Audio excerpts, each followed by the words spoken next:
mata batin ini bisa menurun, sedulur. Nah, mata batin ini bisa menurun atau kemampuannya ini bisa berkurang, gitu kan. Pengolahan ini tidak hanya berlaku bagi orang-orang yang hanya ingin memilikinya saja, gitu kan. Misalnya seseorang ingin memiliki kemampuan mata batin terus dia tirakat. Setelah dia berhasil memiliki mata batin, maka dia pun sebenarnya untuk ke arah sananya lagi, dia itu tetap harus selalu bertirakat, sedulur. Bukan hanya ketika mendapatkan saja.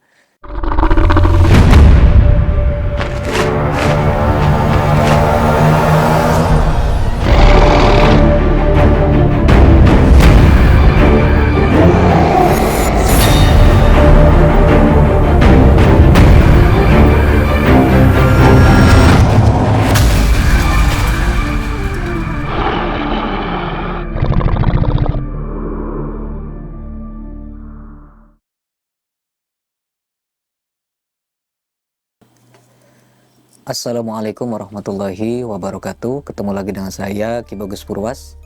Salam spiritual.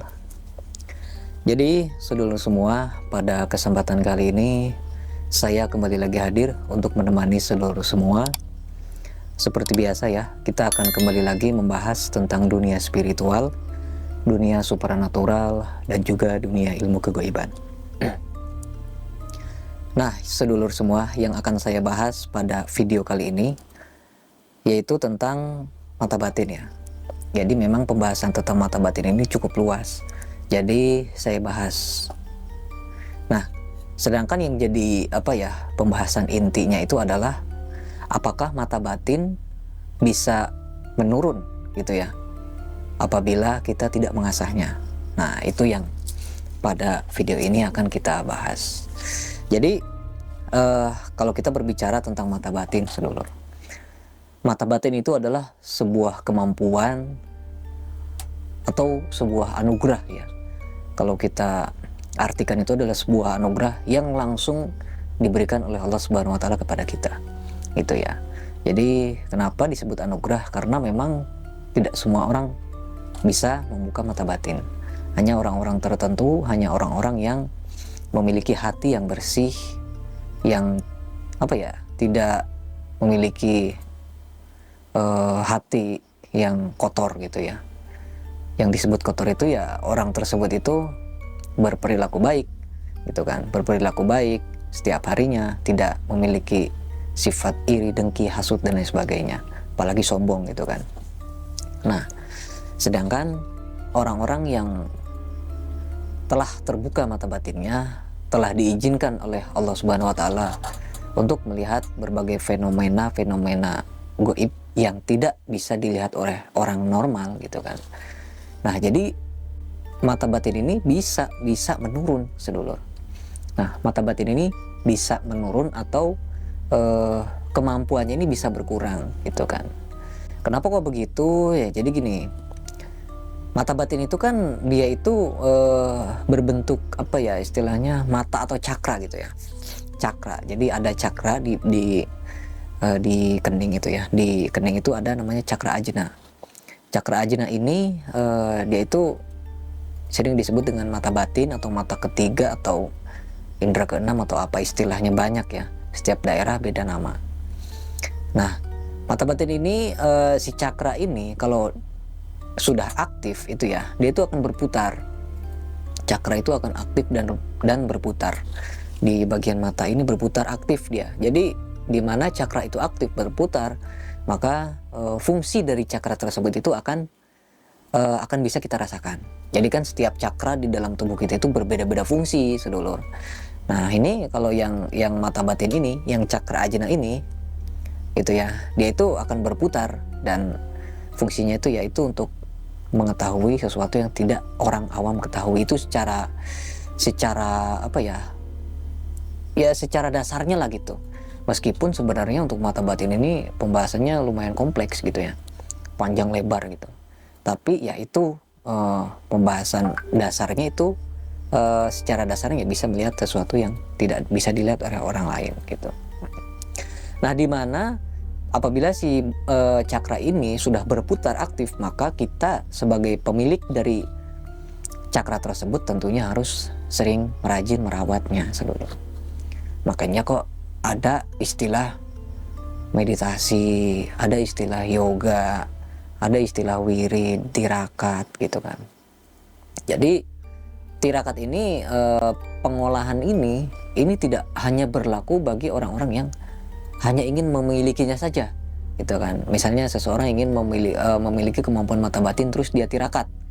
Setelah dia berhasil memiliki mata batin, maka dia pun sebenarnya untuk ke arah sananya lagi dia itu tetap harus selalu bertirakat sedulur. Bukan hanya ketika mendapatkan saja, tapi dalam pengasahannya pun apabila dia ingin menemukan hasil yang maksimal, maka dia harus sering rajin tirakat gitu.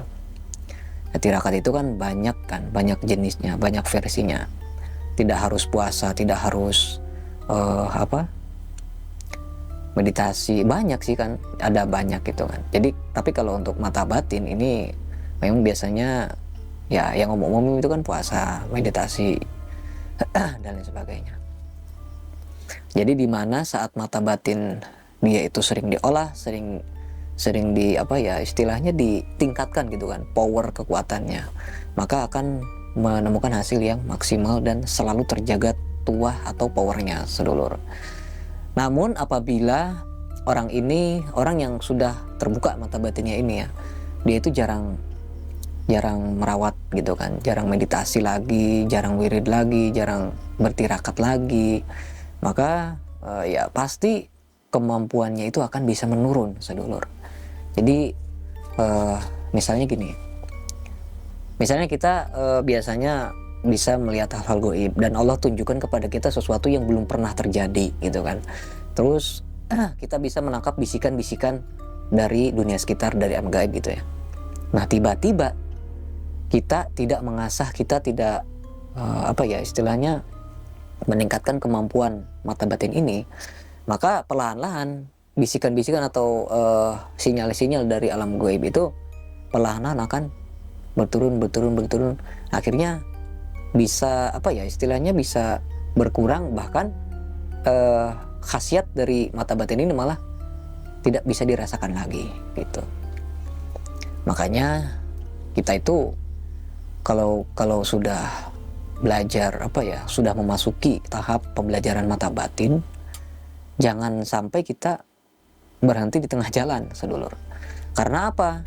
Saat kita berhenti di tengah jalan, maka kekuatan mata batin ini belum juga sampai ya ke tahap awal gitu kan, maka bisa langsung down lagi, bisa langsung ke normal lagi sedulur gitu. Maka sebaiknya kalau sedulur memang ingin melatih mata batin, ingin memiliki kemampuan mata batin, maka sebaiknya diolah dulu sampai benar-benar sudah terbuka gitu ya. Nah nanti kesananya ya nggak perlu diasah dengan cara yang berat sebenarnya. Cukup dengan sering meditasi gitu kan, sering wirid gitu aja sih sebenarnya. Nggak harus ritual-ritual atau tirakat-tirakat yang berat gitu. Yang penting sering diasah, sering ditingkatkan powernya gitu aja sih. Jadi pengasahan ini memang kita itu mengumpulkan sebuah energi yang dikumpulkan ke cakra ajna kita gitu. Dan sebenarnya masih banyak sih. Jadi nggak hanya sebatas itu aja. Ya ini mungkin pembahasan ini ya yang sedulur pahami ya gitu, yang hanya pembahasan dasar yang mungkin nanti sedulur mah nggak paham apa yang saya sampaikan apabila pembahasan yang lebih dalam lagi gitu kan. Jadi intinya kita sebagai orang yang memang ingin memiliki kemampuan mata batin, atau misalnya sedulur sekarang ini lagi proses ingin membuka mata batin gitu kan, dengan misalnya ada yang caranya wirid, ada yang caranya puasa, tirakat, dengan metode-metode meditasi, zikir dan lain sebagainya, silakan dilanjutkan gitu kan. Kalau misalnya belum merasakan manfaatnya, kalau sedulur belum menemukan apa yang sedulur cari, maka jangan dulu berhenti gitu ya. Karena nanti kalau sudah berhenti, sedulur nanti sudah jenuh gitu ya dengan apa yang sedulur pelajari, itu biasanya akan jenuh, dimana kita tidak menemukan sesuatu yang kita cari, maka kita akan jenuh lama-lama. Nah nanti malah di proses jenuh itu kita kan nggak ngelatih lagi, kita nggak meditasi lagi, kita nggak tirakat lagi, maka kita akan kembali lagi ke nol lagi. Nah itu nanti malah susah lagi kesananya, diulang lagi dari awal. Maka kalau belum terbuka langsung aja diolah lagi, nggak apa-apa, karena itu memang cobaannya di situ sedulur. Jadi memang yang saya sebutkan tadi, mata batin adalah sebuah anugerah, dan dimana saat kita memang lagi proses ingin membuka mata batin, ya kita perbaiki juga ibadah kita gitu kan, sering berbuat baik kepada orang lain dan hal-hal yang positif lah gitu ya. Jangan sampai kita sedang proses membuka mata batin sudah berbulan-bulan tapi belum terbuka, tapi sikap kita, perilaku kita sehari-hari malah ya negatif lah gitu ya, malah negatif ya. Nanti malah susah kalau gitu, ibadahnya malas, ya susah kalau kayak gitu kan. Makanya harus diimbangi sedulur. Jadi nanti kalau kita sudah diberikan anugerah tersebut ya, maka kesananya enak, nggak perlu ngelatih-latih yang ribet-ribet, yang susah-susah gitu kan. Itu pertamanya memang susah, pertamanya sulit, nggak gampang sedulur. Kan ada tuh istilah susah-susah gampang. Kalau ini memang susah mata batin itu. Dan kita pun butuh kesabaran yang sangat ekstra, terus ketekunan, dan diimbangi dengan apa? Ya berbuat baik tadi ya. Berbuat baik, selalu berbuat hal-hal yang positif. Dimana nanti mata batin kita itu akan selalu meningkat kemampuannya. Bahkan saat kita tertidur pun, saat kita tertidur dan tidak menggunakan kemampuan mata batin itu tetap akan selalu aktif 24 jam non-stop sedulur gitu ya. Nah itu tadi. Tapi kalau untuk yang tahap awal ya mungkin hanya bisa digunakan saat dibutuhkan saja. Tapi kalau udah maksimal, udah terbuka 199% lah gitu ya, maka akan aktif 24 jam non-stop. Jadi jangan khawatir dengan pencapaian sedulur. Mudah-mudahan nanti sedulur juga bisa menguasainya gitu. Nah itu mungkin cukup sekian ya pembahasan kita pada video kali ini. Jadi semoga bermanfaat buat semuanya. Saya Ki Bagus Purwas. Assalamualaikum warahmatullahi wabarakatuh.